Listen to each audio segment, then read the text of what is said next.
महाकारुणिक तथागत भगवान बुद्ध को त्रिवार वंदना। महाकारुणिक तथागत बुद्ध द्वारा देशित सुआख्यात धम्म को त्रिवार वंदना। महाकारुणिक तथागत बुद्ध के आर्य श्रावक संघ को त्रिवार वंदना। परम पूजनीय डॉक्टर बाबा साहब आम्बेडकर प्रमुख आज के कार्यक्रम में प्रत्यक्ष अप्रत्यक्ष उपस्थित संपूर्ण श्रद्धा संपन्न संपन्न उपासक उपासिकाएं, आज हम जातक कथाओं में एक जातक कथा सुनने वाले हैं और ये जातक कथा का नाम है शील विमंसन जातक। शील विमंसन, शील सदाचार हो गया, विमंसन जो परीक्षा करने वाला, जांच करने वाला, शील परिच्छेद संबंधी ये जातक कहानी है शील विमंसन जातक।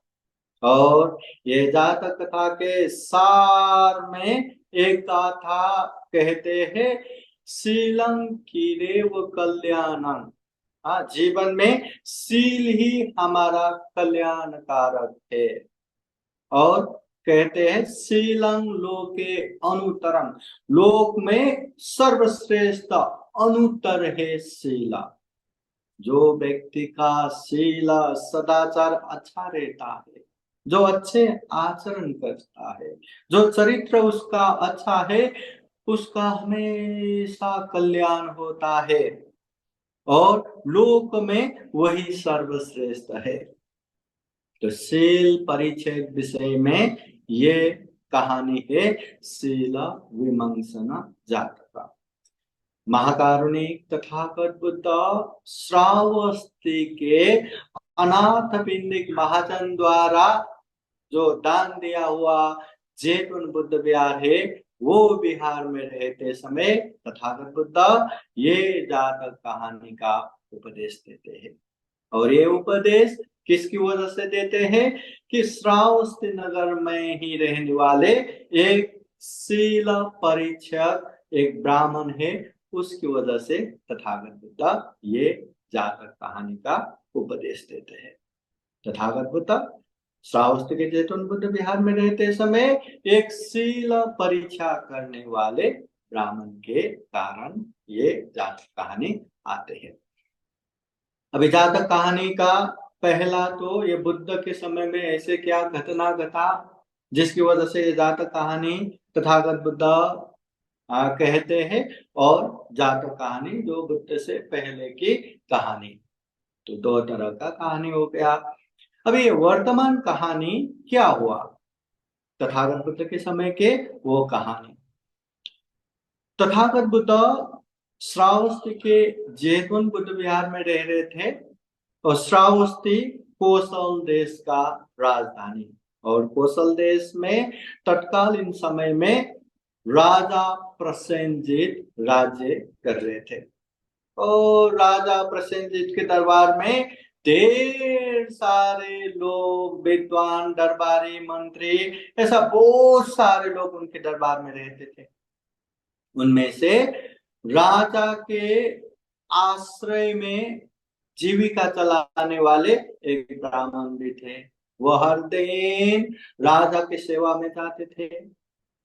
तो वो जो ब्राह्मण है बुद्ध धम्म संघ के शरण जाने वाले, वो जो ब्राह्मण थे अखंड रूप से पंचशील को पालन करने वाले। चाहे कुछ भी हो, कितना भी मौका मिले, वो हिंसा नहीं करता, वो चोरी नहीं करता, वो काम मिथ्याचार व्यभिचार नहीं करता, वो झूठ नहीं बोलता, वो नशा पता सेवन नहीं करता। शील को अखंड रूप से पालन करने वाले, बुद्ध धम्म संघ के शरण जाने वाले और बहुत ही विद्वान पंडित था। तो ये ब्राह्मण हर दिन राजा की सेवा में दरबार में जाते थे, और राजा भी इतने सारे दरबारियों के बीच में, इतने सारे लोगों के बीच में वो ब्राह्मण को विशेष रूप से सम्मान देते थे, विशेष रूप से आदर करते थे। और ये हर दिन वैसा ही होता था। तो एक दिन वो ब्राह्मण के मन में ऐसा प्रश्न आया कि दरबार में इतने सारे लोग हैं, पर उन लोगों के बीच में राजा मुझे ही इतना सम्मान क्यों करते हैं, इतना आदर गौरव क्यों करते हैं, इसका कारण क्या है? वो सोचने लगते हैं, क्या मैं ब्राह्मण हूं इसलिए मेरा ये सम्मान करते हैं क्या? मेरा जात गोत्र देख के सम्मान करते हैं क्या? या मेरा ये जो शिल्प संपत्ति या जो ज्ञान है वो ज्ञान को देख के सम्मान करते हैं? या मेरा शील संपत्ति, जो मेरा शील सदाचार को देख के सम्मान करते हैं? क्यों? ना जात गोत्र देख के, न शिल्प संपत्ति देख के, न शील संपत्ति देख के, वास्तव में राजा क्यों मुझे इतना आदर सत्कार करते हैं? चलो अभी इसका भी एक बार परीक्षण करते हैं। उनको लगा कि क्यों मुझे इतना सम्मान कर रहे हैं, इसका परीक्षण करके जानना जरूरी है। तो परीक्षण के लिए अभी वो ब्राह्मण क्या करते हैं, जब भी वो राजा के दरबार में सेवा दे के वहां से बाहर आते थे, बाहर निकलते निकलते एक सोने की दुकान, हाँ, वहां पहुंचते थे। तो सोने की दुकान वहां देख के वो ब्राह्मण वहां जाते हैं और एक सोने की सिक्का लेते हैं, और लेते भी ऐसे लेते हैं कि वो दुकानदार देखे, उसके नजर में आए, उस तरह से एक सोने की सिक्का उठाते हैं और वहां से चले जाते हैं। दुकानदार देख रहे थे, पर उसको मालूम है कि ये ब्राह्मण बहुत ही सील पालन करने वाले, ऐसे सील पालन करने वाला व्यक्ति चोरी तो करेगा ही नहीं, क्योंकि वो पंचशील पालन करते हैं। पंचशील के दूसरे सील में ही, हाँ, अदिन्ना दाना वेरमणि, के चोरी नहीं करेंगे, ये शिक्षा है, तो वो तो चोरी करेगा ही नहीं। कुछ हुआ रहेगा, कुछ पढ़ा रहेगा, इसलिए लेके गए होंगे। कुछ भी नहीं बोला, एक शब्द भी नहीं बोला, शांत बैठा। फिर दूसरे दिन वो ब्राह्मण फिर से राजा के दरबार में जाते हैं, राजा के सेवा में पहुंचते हैं, और वहां से आने के बाद फिर से वही दुकान में आते हैं, वही सोने की दुकान में आते हैं, और वो ब्राह्मण वहां से दो सोने के सिक्का उठाते हैं, और उठाते भी ऐसे कि वो दुकानदार देखे, दुकानदार के नजर में आए, उस तरह से दो सोने की असरफी या सिक्का लेते हैं और वहां से चले जाते हैं। उस समय भी दुकानदार ने देखा, फिर भी वो ब्राह्मण शीलवान है, और शीलवान में इतना प्रसिद्ध है कि स्वयं राजा भी उनका सम्मान करते हैं।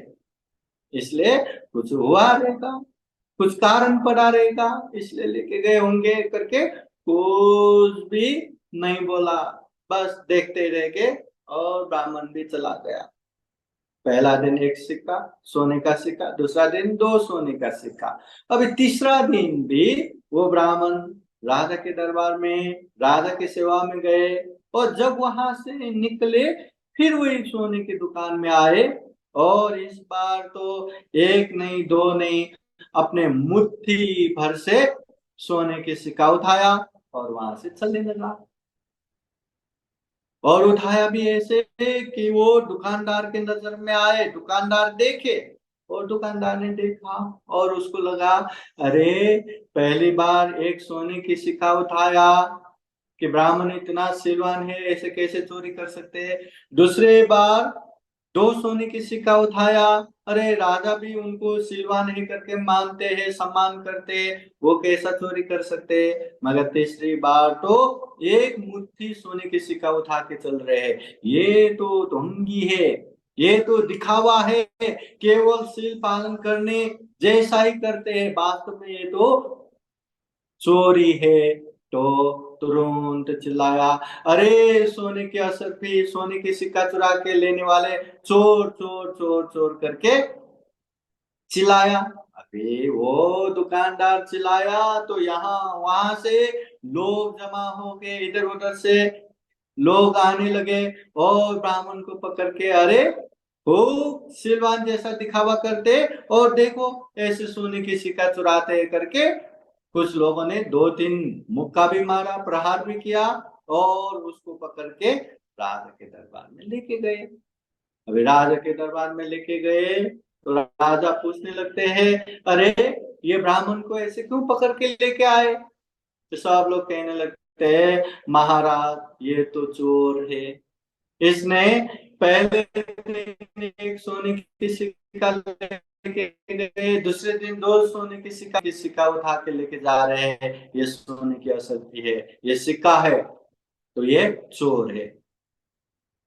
ये बात सुन के राजा को थोड़ा सा दुख लगा।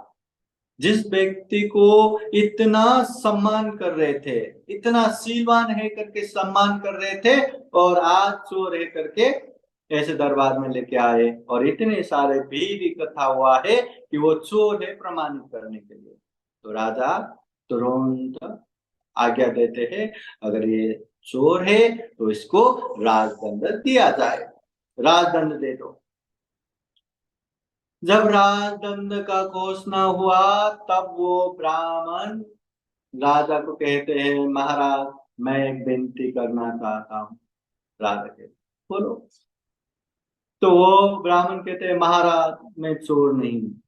अरे इतने सारे लोग सोने की सिक्का के साथ ये पकड़ के लाए हैं, और कैसे बोल रहे हैं कि चोर नहीं हो?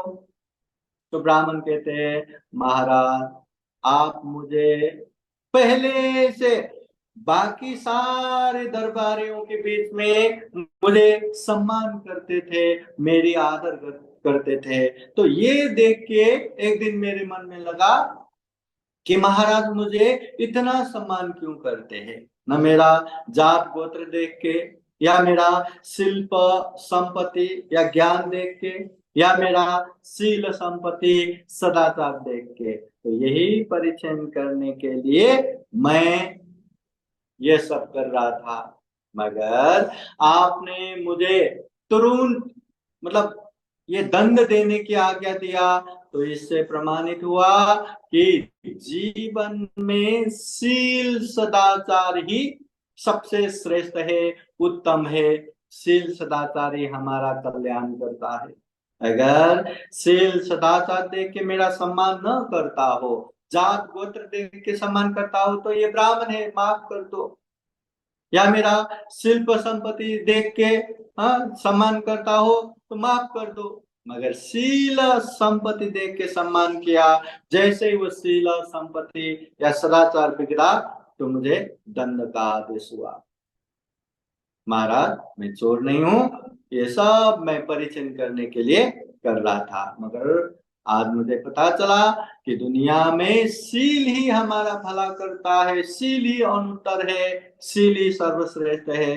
इसलिए महाराज अगर आप मुझे अनुमति दें तो मैं ये काम भोग में लिप्त होके घर गृहस्थ में रह के मैं वो शील को अच्छे से पालन नहीं कर पाऊंगा। अगर आप मुझे अनुमति दे तो मैं बुद्ध के पास जाके प्रबुद्ध दीक्षा लूंगा और अच्छे से शील पालन करूंगा। ये बात सुन के राजा प्रसेनजीत भी प्रसन्न हुआ। अरे जिसको इतना शीलवान करके सम्मान कर रहा था उसको चोर कह के राजदंड देने की नौबत आया था। तो ये परिचय है, ये सब जान के राजा प्रसन्न हुआ और कहते हैं, अगर तुम्हें प्रवज्ञा लेने की इच्छा है तो जाओ, मेरे तरफ से अनुमति है। फिर वो ब्राह्मण भी ठीक है अब मैं प्रवज्ञा लूंगा करके वहां से जैतून बुद्ध विहार की तरफ जाते हैं, और वहां जैसे ही ये बात वहां फैलने लगे तो उसके परिवार बंधु सारे आके उसको रोकने के लिए आते हैं कि मत जाओ, प्रवज्ञा मत लो। पर वो सब को मैं जा रहा हूँ, अभी आप लोग जैसे जैसा करना है वैसे वैसा करो, मैं जा रहा हूँ, मेरी भरोसा आप मत लो करके वो कितना भी रोका पर नहीं रुका। वो बुद्ध के पास गया, प्रवज्ञा लिया, उसके बाद खूब अच्छे से वो शील सदाचार पालन करने लगा, है ना। प्रपज्या उपसंपदा दीक्षा लेके भगवान बुद्ध का जो धम्म है, दुख मुक्ति का मार्ग है, उसे अच्छे से पालन करते करते करते करते एक दिन वो भिक्षु सभी दुखों से मुक्त अनंत तक होते हैं, निर्वाण प्राप्त कर लेते हैं।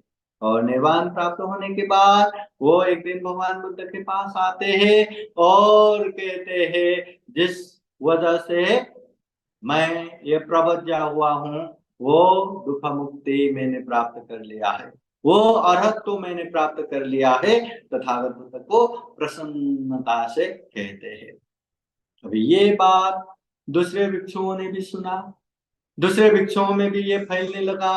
एक दिन भिक्षु संघ में चर्चा हो रहा था कि वो जो ब्राह्मण राजा प्रसेनजित के आश्रम में रहने वाले वो ब्राह्मण शील सदाचार को जानते हुए शील सदाचार का पालन करने के लिए उसने गृह त्याग किया, प्रवचन लिया, उपसंपदा लिया, भिक्षु बना, दुख मुक्त अरहंत भी हुआ, ऐसे चर्चा कर रहे थे। उस समय वो धम्म सभा में महाकारुणिक तथागत बुद्ध आते हैं।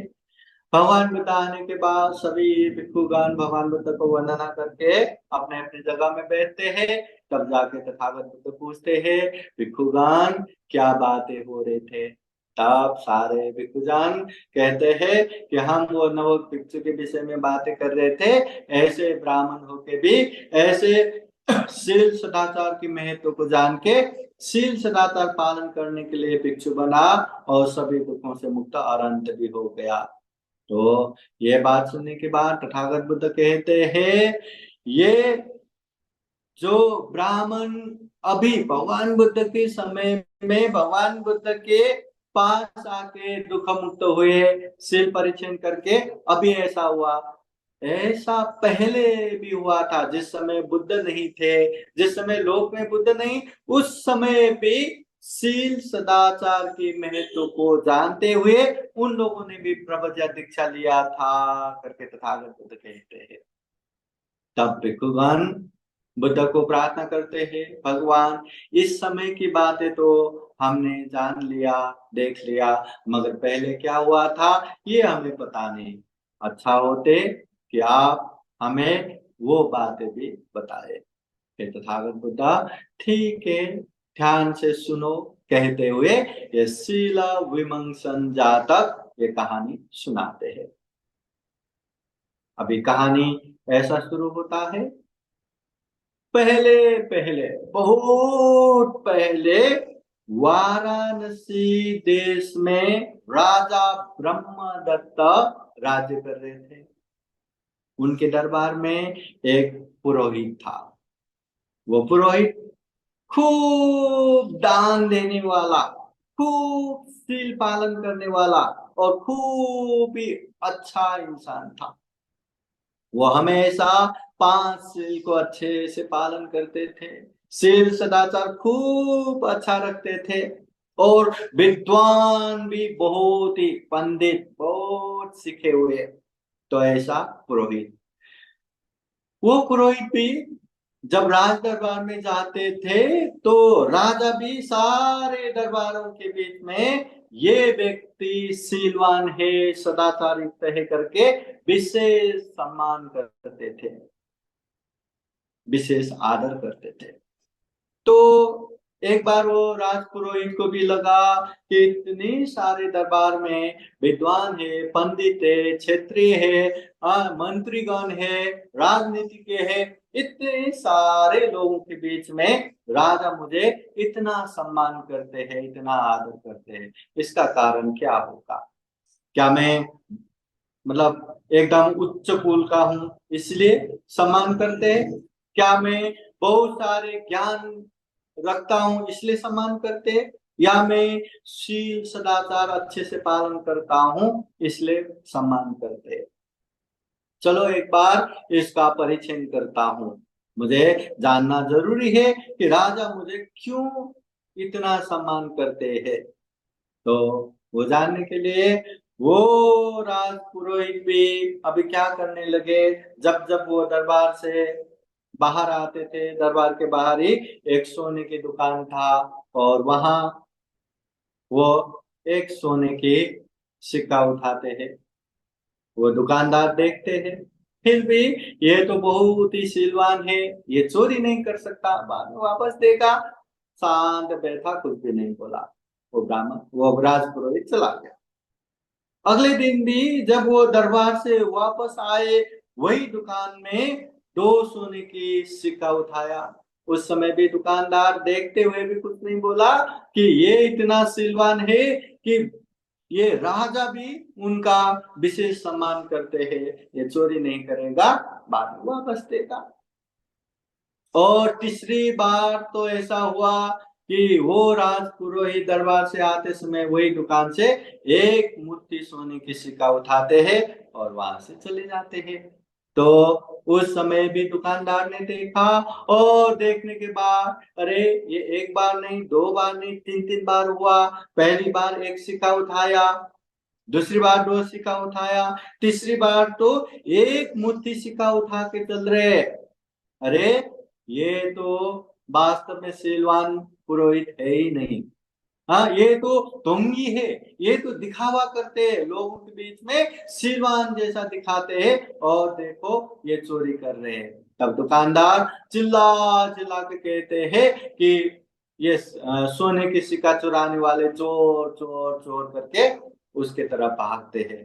तो लोग भी चोर चोर सुन के इधर उधर से लोग जमा होते हैं, और सारे लोग मिलके वो पुरोहित को पकड़ते हैं। कोई तो उसको अरे बहुत हाँ ढोंगीपना करते हैं, लोगों के बीच में खूब सिलवान दिखाते हैं, और यहाँ ऐसे चोरी करते करके दो चार लोगों ने मारा भी, पिता भी, और उसको अच्छा खासा रस्सी से बांध के उसको दरबार की तरफ लेके जा रहे। चोर है, अभी राजा के सामने पेश करेंगे, राजदंड दिलाएंगे करके उसको रस्सी से बांध के लेके गए। अभी दरबार लेके जा रहा था, तो जाते जाते जाते जाते रास्ते में एक इंसान सांप को लेके वहां, मतलब कोई चटके दिखा रहा था, मतलब एक वो दिखा रहा था। तो लोगों के बीच में भीड़ भाड़ में वो इंसान सांप को लेके खेल दिखा रहा था, और खेल में कभी सांप को पूंछ लेके पूंछ पकड़ पकड़ के खेल दिखाते, कभी वो सांप को गर्दन में लेते हैं, और कभी कभी तो वो सांप को अपने गर्दन में ऐसे बांध देते हैं। तो ये सब देखने के बाद वो राजपुरोहित वो सांप वाले को कहते हैं, अरे वो सांप को पूंछ से मत पकड़ो, पूंछ से पकड़ेंगे तो सांप कभी भी डस लेगा। और सांप को अपने गले में भी मत रखो, गले में भी मत बांधो, कभी सांप को गुस्सा आया तो वो तुम्हें डस लेगा, तुम्हारा जान लेगा। तो वो इंसान के भले के लिए वो राज पुरोहित ऐसा कहते हैं। तो उस समय वो सांप वाला, हाँ, जो खेल दिखा रहा था, तो वो सांप वाला कहते हैं, अरे ये सांप सीलवान है, ये सांप किसी को काटता नहीं। हाँ, ये तुम्हारे जैसे ढोंगीपना नहीं करते, तुम तो ऐसे चोर, मतलब चोरी करके राज दरबार में लेके जा रहे तुम्हें बांध कर, पर ये ऐसा चोरी नहीं करते, ये सीलवान है, इसलिए कुछ खतरा नहीं। तो ये बातें सुन के वो राजपुरोहित को लगा, अरे देखो इतना जहरीला सांप, ये भी अगर दूसरे को नहीं काटता तो इसको भी सीलवान मान के इतना अपने सर पे चढ़ाते हैं। ओहो, दुनिया में शील सदाचार ही सबसे बड़ा है, शील सदाचार से हमारा कल्याण होगा, ऐसा हाँ, मतलब मनन चिंतन मनन करते करते वो जाते हैं।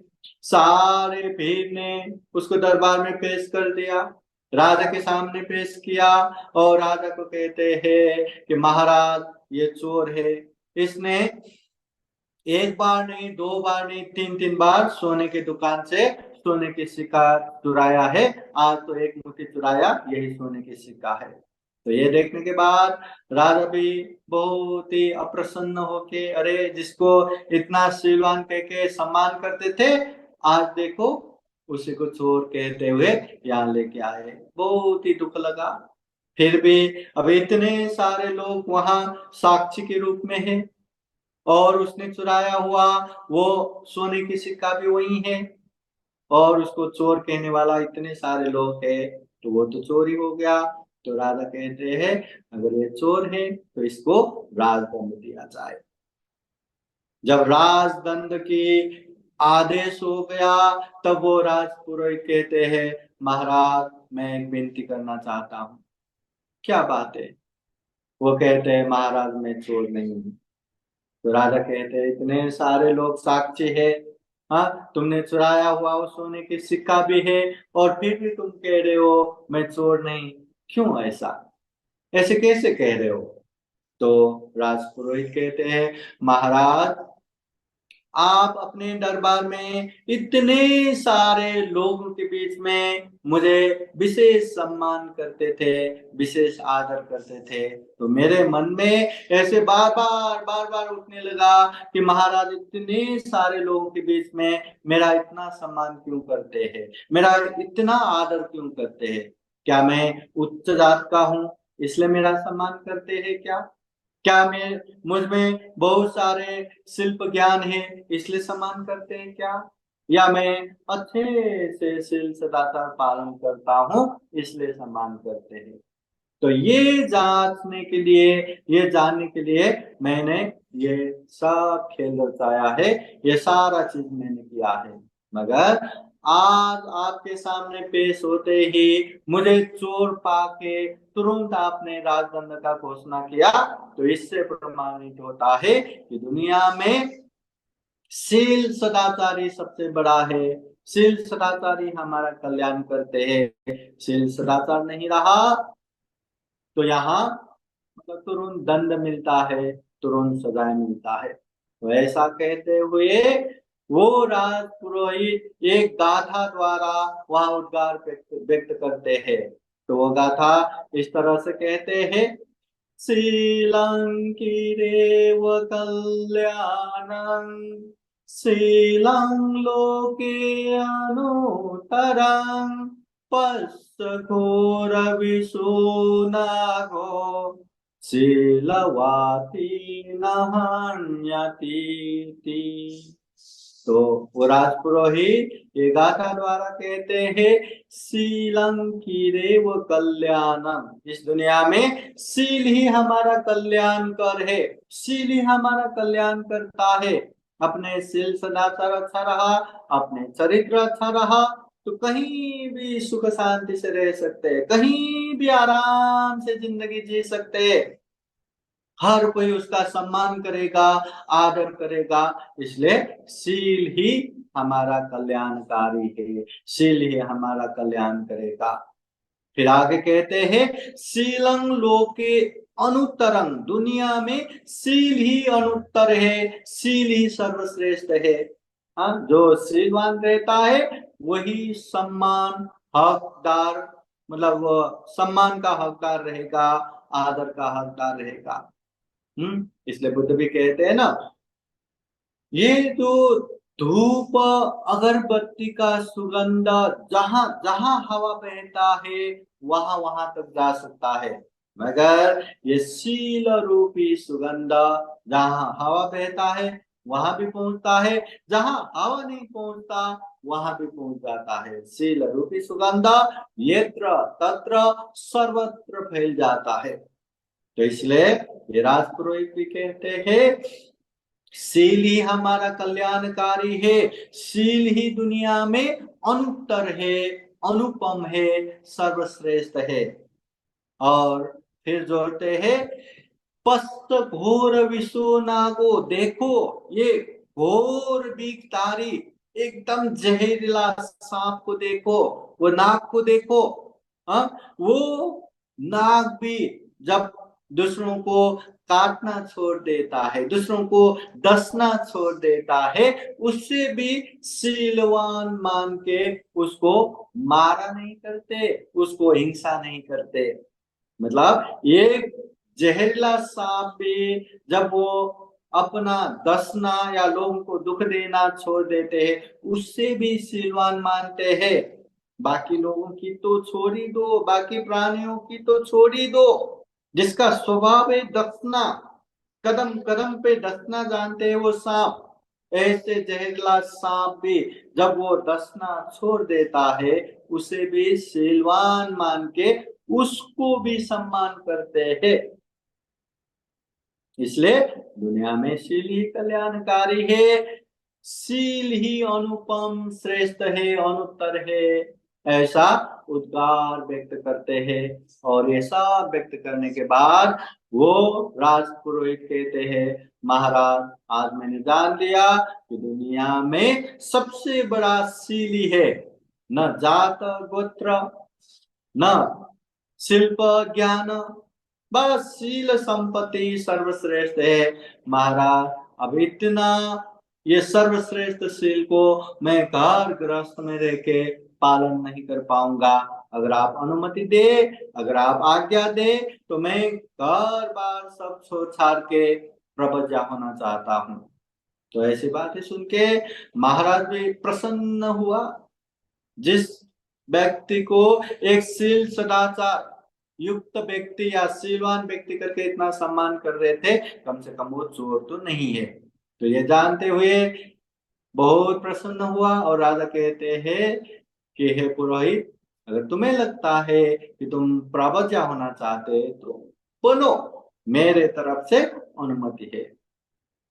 फिर वो पुरोहित अपने घर में जाते हैं, घर परिवार सबको बताते हैं कि अब मेरे भरोसे मत रहो, मैं सारा घर बार छोड़ के प्रवज्ञा ले रहा हूँ। परिवार ने रोका, बंधु बांधव ने रोका, फिर भी वो नहीं माना। शील सदाचार अच्छे से पालन करने के लिए उसने घर बार छोड़ा, हिमालय पर्वत में जाके प्रवज्ञा धारण किया और वहां प्रवज्ञा ग्रहण करते हुए खूब अच्छे से शील सदाचार पालन किया, खूब अच्छे से ध्यान मनन किया। और ऐसे करते करते ये पंचाभिज्ञा ज्ञान, अष्ट समापति ज्ञान, ऐसा पूरा पूरा उन्होंने हासिल कर लिया। और जब तक जीवन है तब तक अच्छे से जीवन जिया और बाद मरण के बाद ब्रह्मलोक में उत्पन्न हुआ। तो महाकारुणिक तथागत बुद्ध ये जातक कहानियों को जोड़ते हुए भिक्षुगण को कहते हैं, देखो जब बुद्ध दुनिया में नहीं थे उस समय भी लोग शील के महानता को जानते हुए, शील के श्रेष्ठता को जानते हुए सारा घर बार छोड़ के प्रवचन लिया और अपना कल्याण किया।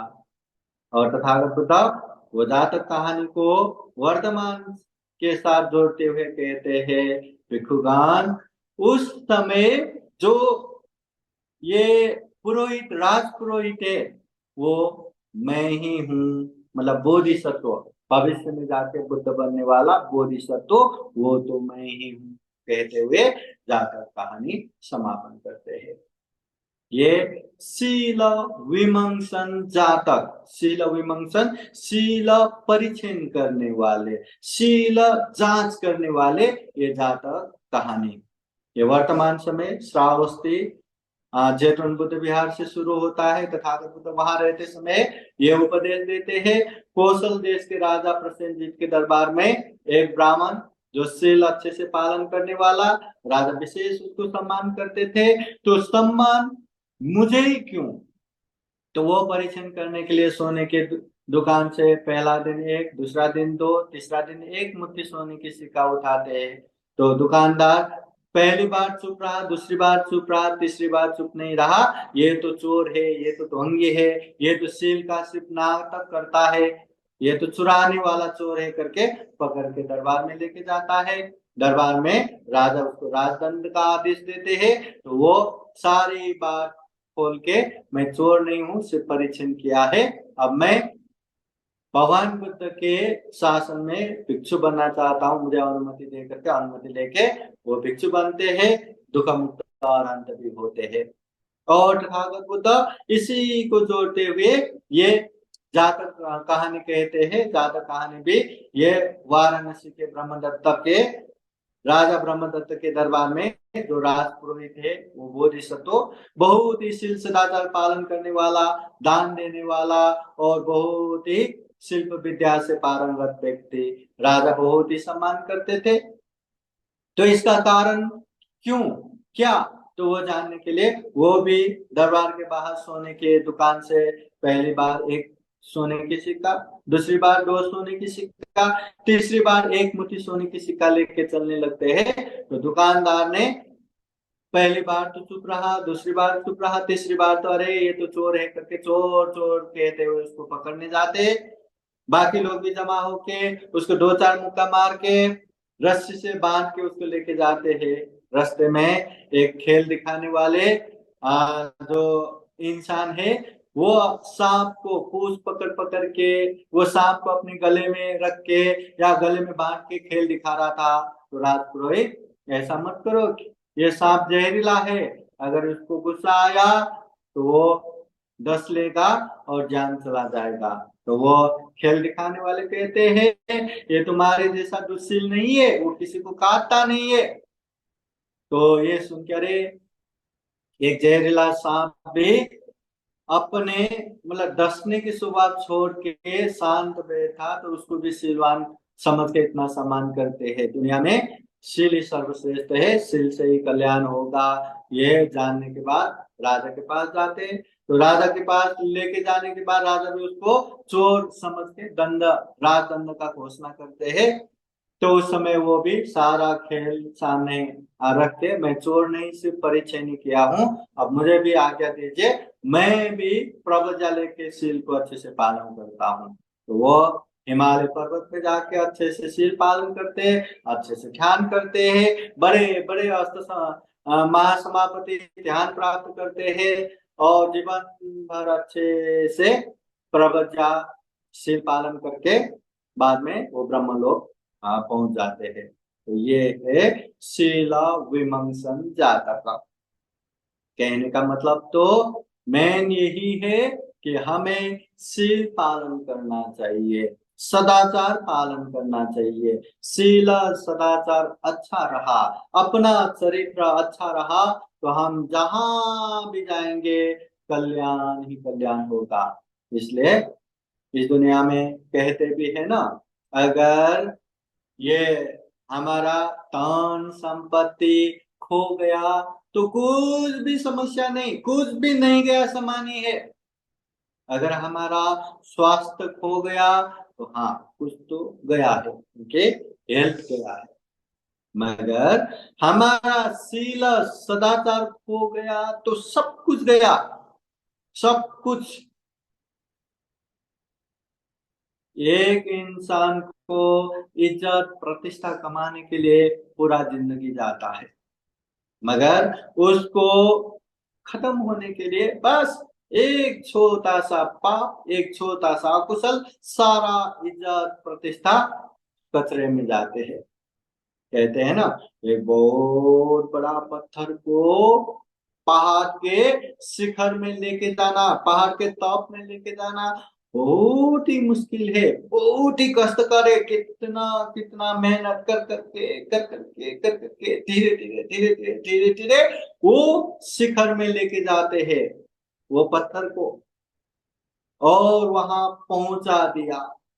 अभी देखो, इतना बड़ा पत्थर इतने मुश्किल से नीचे से ऊपर तक लेके आया, और उसको नीचे पहुंचाना है, थोड़ा भी ताकत लगाया, एक बार नीचे गिरना शुरू हो गया तो नीचे जमीन तक ही आ जाता है। ऐसा ही है, जिंदगी भर अनेक पुण्य धर्म करते हुए, शील सदाचार पालन करते हुए हम अपना इज्जत प्रतिष्ठा बनाते हैं, और कभी भूल चूक से या जाने अनजाने में हिंसा भी किया, चोरी भी किया, व्यभिचार भी किया, असत्य भी बोला, सुरापान भी किया, बस बस सारा इज्जत प्रतिष्ठा मिट्टी में मिल जाता है। इसलिए ये शील सदाचार पालन करना बहुत जरूरी है। ये शील से ही हमें भोग संपत्ति मिलता है, शील से ही सुगति प्राप्त होता है, शील से ही सारे दुख मुक्ति का निर्वाण प्राप्ति के लिए भी आधार बनता है। तो शील पालन करना बहुत जरूरी है। और उसके लिए हम अपने आप को भी परीक्षण करते रहे, क्या हम सही में शील पालन कर रहे हैं, क्या क्या जो हम शील पालन कर रहे हैं वो सही है क्या, और जितना पालन करना चाहिए उस तरह से हम पालन कर रहे हैं क्या। अपने आप को जांचते हुए, अपने आप को परीक्षण करते हुए शील सदाचार पालन करना जरूरी है। यही शील सदाचार हमारा कल्याण करेगा। तो हम यही कामना करते हैं कि हम भी जीवन में शील सदाचार अच्छे से पालन करते हुए ये दुर्लभ जीवन, ये अमूल्य जीवन, प्राणी जगत में सर्वश्रेष्ठ ये मनुष्य जीवन को सफल बना सके, सार्थक बना सके, सभी दुखों से मुक्त निर्वाण भी प्राप्त कर सके, ऐसी कामना करते हुए आज का ये नामदेशना यही समापन करते हैं। सबका मंगल हो, सबका कल्याण हो। भवतु सर्वमंगलम। धम्म देशना के अंत में आप सभी को बुद्धवाणी पाली गाथा द्वारा आशीर्वाद देते हैं। आप सभी के जीवन में बुद्ध का आशीर्वाद रहे, धम्म का आशीर्वाद रहे, संघ का आशीर्वाद रहे।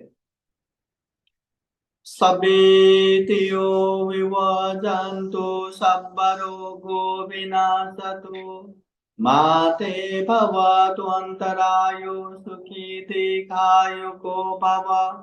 भवतु सर्वमङ्गलं रक्षन्तु सर्वदेवता सर्वबुद्धानुभावेन सदा सुते भवन्तु ते। भवतु सर्वमङ्गलं रक्षन्तु सर्वदेवता सर्वधर्मानुभावेन सदा सुते भवन्तु ते। भवतु सर्वमङ्गलं रक्षन्तु सर्वदेवता सर्वसङ्गानुभावेन सदा सुते भवन्तु ते। एचितं पाचितं तुय्यं क्षिपमेव समिधतु सबे पुरन्तु चित्तसङ्कल्पा सन्तोपन्नरसो यथा आयु आरोग्य सम्पत्ति सर्ग सम्पत्तिमेव च अतो निब्बान सम्पत्ति इमिनाते समीजतो। साधु साधु साधु। सबका मंगल हो, सबका कल्याण हो, सुखी हो, सुखी हो, सुखी हो।